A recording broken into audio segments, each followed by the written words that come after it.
Channel शिक्षा सारथी से आपका स्वागत करती हूँ अपने चैनल पर। तो बच्चों, आप सबका बहुत बहुत वेलकम है इस चैनल पर। तो जैसा आप सब जानते हैं, आपका सिलेबस चेंज हो चुका है। हमने चैप्टर 1 कंप्लीट किया है, तो अब हमारी बारी है चैप्टर 2 को करने के लिए। तो चैप्टर 2 जो है वो हमारा पॉलिनॉमियल से रिलेटेड है बच्चों। तो बच्चों, पॉलिनॉमियल से रिलेटेड चैप्टर को समझने के लिए तो चलिए एक्सरसाइज 2.1 को स्टार्ट हम करते हैं। तो पहला क्वेश्चन हमसे कहता है कि find the degree of the following polynomial. तो बच्चों, डिग्री क्या होती है? जैसे आपने सीखा है कि स्क्वायर, क्यूब, है ना, ये सब जो पावर्स होती हैं इन्हें हम क्या बोलते हैं, करते हैं। तो जो क्वेश्चन कहता है कि हमें डिग्री बतानी है, तो पहला पार्ट है हमारा, first is 2x² minus 5x की 5x प्लस 3। तो बच्चों, इसमें तो मुझे तो डिग्री सिर्फ एक ही नज़र आ रही है ना। और वो डिग्री कौन सी है बच्चे? ये स्क्वायर वाली डिग्री। कौन सी है? स्क्वायर। तो बच्चों, आप आंसर लिखेंगे the highest power of variable x is 2, so the degree of the given polynomial is 2। तो बच्चे, हाईएस्ट डिग्री सिर्फ हमें यहाँ पर 2 ही नज़र आ रही है। नेक्स्ट क्वेश्चन पर चलते हैं।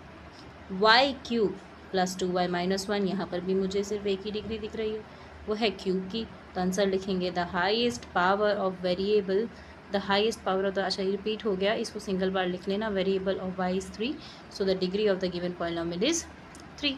तो बच्चे, हाइस्ट डिग्री सिर्फ 3 है, सेम सब में सेम ही लिखना है। आगे क्वेश्चन नंबर 3 कहता है -9। अब बच्चों, इसके ऊपर तो हमें कोई पावर नज़र नहीं आ रही है, ना कोई वेरिएबल नज़र आ रहा है।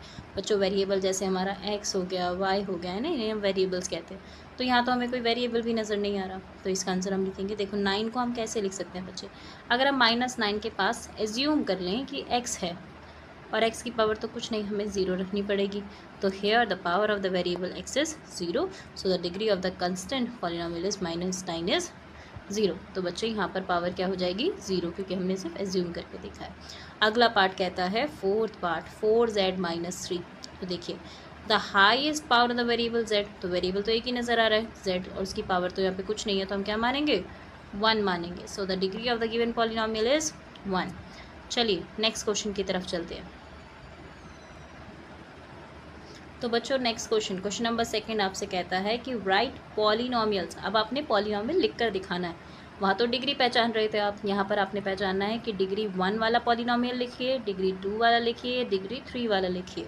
चलिए, तो बच्चों ध्यान रखेंगे, इस बात को समझते चलना, ये पेपर में आगे भी आपके काम आएगा कि जिसकी डिग्री 1 होती है उसे हम लीनियर कहते हैं। क्या कहते हैं बच्चों? लीनियर। तो लीनियर के लिए हम जो इक्वेशन लिखेंगे वो लिखेंगे 4x प्लस 2।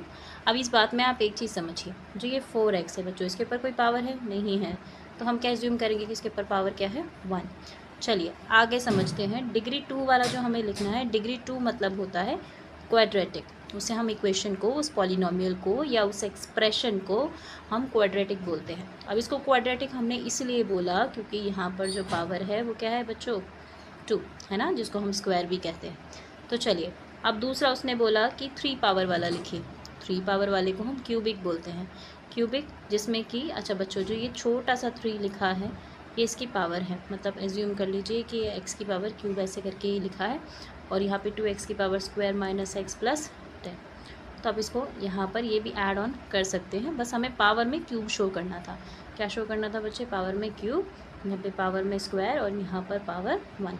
तो याद रखेंगे, लीनियर, क्वाड्रेटिक एंड क्यूबिक। चलिए नेक्स्ट क्वेश्चन की तरफ चलते हैं, जो आपको कहता है कि what are the coefficient of x² and x3, मतलब x की power 3 in the polynomial x की पावर 4 माइनस 3x की पावर 3, 6x की पावर 2, 2x प्लस 7। तो बच्चों, यहाँ पे थोड़ी सी मिस्टेक, मतलब मिस्टेक क्या, वो थोड़ा सा टाइपिंग में हो जाता है। तो इक्वेशन जो है बच्चों आपकी ये है, x की पावर 4, x की पावर 4 माइनस 3 है, फिर x की पावर क्यूब है आपके पास, फिर प्लस में 6x है square, then minus 2x plus का आपके पास 7। तो बच्चों, यहाँ पर आपने जो कोफिशिएंट बताने हैं वो बताना है x की पावर स्क्वायर का और x की पावर 4 का।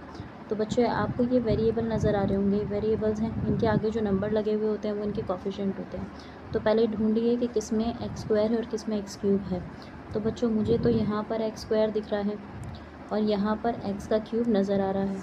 आपको भी यहाँ पर एक्स का क्यूब नज़र आ रहा होगा और यहाँ पर एक्स का स्क्वायर नज़र आ रहा होगा। तो आप मान लीजिए कि एक्स के क्यूब की जो पावर होगी, मतलब एक्स क्यूब का जो पावर नहीं, जो कोफिशिएंट होगा बच्चे, वो होगा आपके पास, अच्छा एक्स स्क्वायर का यहाँ से लिखते हैं the term containing x square is 6x square. तो बच्चे जो टर्म है हमारे पास जिसमें स्क्वायर है वो तो हमारे पास 6x स्क्वायर है, तो हमने उसको लिख दिया। देन उसके बाद तो इसका कोफिशिएंट क्या होगा बच्चे, 6, क्योंकि एक्स स्क्वायर तो उसका वेरिएबल है और 6 उसका क्या हो जाएगा बच्चे, कोफिशिएंट। तो कोफिशिएंट हमेशा याद रखिए, उस नंबर को बोलते हैं, क्या बोलते हैं, नंबर को। आगे वो कहता है कि the term containing x cube तो बच्चे 3x क्यूब में आ रहा है, तो ये वाली टर्म हुई इसकी। इसमें से अगर हम एक्स क्यूब को हटा दें तो आपके पास नंबर बचेगा सिर्फ 3। तो coefficient of x cube is -3। बच्चों याद रखेंगे, साइन भी साथ में आएगा। तो मतलब मुझे नहीं लगता कि आई थिंक किसी बच्चे को कोई प्रॉब्लम होगी। अगर बच्चों समझ लीजिए, ये 2x स्क्वायर लिखा है, क्या लिखा है बच्चों, 2x स्क्वायर, तो इसके अंदर 2x मतलब एक्स स्क्वायर का जो कोफिशिएंट होगा वो 2 होगा। चलिए नेक्स्ट क्वेश्चन की तरफ चलते हैं बच्चों। क्वेश्चन नंबर 4 बच्चों, what is the coefficient of z। Same वही जैसा क्वेश्चन पूछ लिया, अब z का कोफिशिएंट पूछ रहा है। ये पॉलिनोमियल आपके पास है, तो बच्चों इसमें थोड़ा सा आप मेरी हेल्प कीजिएगा समझने में कि जो वेरिएबल है, वेरिएबल के बाद जो नंबर लिखे हैं वो उसकी पावर है। जैसे कि 3 लिखा है बच्चों आपके पास, 4z क्यूब है बच्चों, फिर प्लस में है आपके पास 5z का स्क्वायर, फिर ये -11। तो आपको इसमें z पूछ रहा है बच्चे, सिर्फ z पूछा है उसने। क्या पूछा है बच्चों, सिर्फ z, और सिर्फ z तो कहीं नहीं है, यहाँ पर तो z का क्यूब है, यहाँ पर z का स्क्वायर है। तो बच्चों सिर्फ z हमारे पास कहीं पर भी नहीं है, यहाँ क्यूब वाला z है, यहाँ स्क्वायर वाला z है, सिर्फ z नहीं है। सिर्फ z का मतलब है जिसके ऊपर पावर सिर्फ 1 हो, सिर्फ z के ऊपर पावर क्या हो बच्चे, 1, वो तो हमारे पास नहीं है। तो हम लिखेंगे द गिवन पॉलिनोमियल इज़ 0। चलिए नेक्स्ट क्वेश्चन पर चलते हैं बच्चों। What is the constant term of the polynomial 9x cube 5x square 8x minus 10।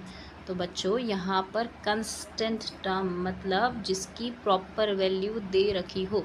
अब आप ये देखिए बच्चों, जो ये 9x क्यूब है ना, अगर हम इस 9x क्यूब को समझने की कोशिश करें तो अगर मान लीजिए ये 9x क्यूब हमने लिखा, अब मैंने कहा कि x की वैल्यू तो भाई 2 है, तो आप 9 में क्या करेंगे, मल्टीप्लाई कर लिख देंगे x की वैल्यू को 2 और 2 के ऊपर क्यूब लगा देंगे, तब जाकर आप इसको सॉल्व कर पाएंगे, है ना। तो 2 का क्यूब कितना होता है बच्चों, 2 2 4 4 2 8, है ना। तब जाकर आप इसका आंसर निकाल पाएंगे, है ना। 9 8 कितना होता है, जल्दी से बताइए आप मेरे को, 72। तो तब जाकर आपको जब इस x की वैल्यू पता होगी तभी आप इसकी वैल्यू प्रॉपर पता कर सकते हैं। तो ये तो कंस्टेंट नहीं है बच्चे, ये भी नहीं है, क्योंकि यहाँ पे x की वैल्यू उसको बदल सकती है, इसको भी x की वैल्यू बदल सकती है। सिर्फ -10 है, वो अपनी वैल्यू पे बिल्कुल स्थिर खड़ा हुआ है कि भाई मैं तब भी -10 था, मैं अब भी -10 हूँ। तो इसमें जो कंस्टेंट टर्म है पॉलिनोमियल में वो तो बच्चों आई होप आपके क्वेश्चन समझ में आए होंगे। इन 5 क्वेश्चंस में आपको कोई डाउट नहीं होगा। अगर आपको डाउट है तो आप कमेंट में पूछ सकते हैं, मैं दोबारा से कोशिश करूँगी कि मैं उसको थोड़ा सा सही से आपको समझा सकूँ। और अब मिलते हैं बच्चों एक्सरसाइज 2.2 में। तो चैनल को लाइक और सब्सक्राइब करना ना भूलें, अपने दोस्तों के साथ शेयर करना ना भूलें और समय से अपने सिलेबस को कंप्लीट करें।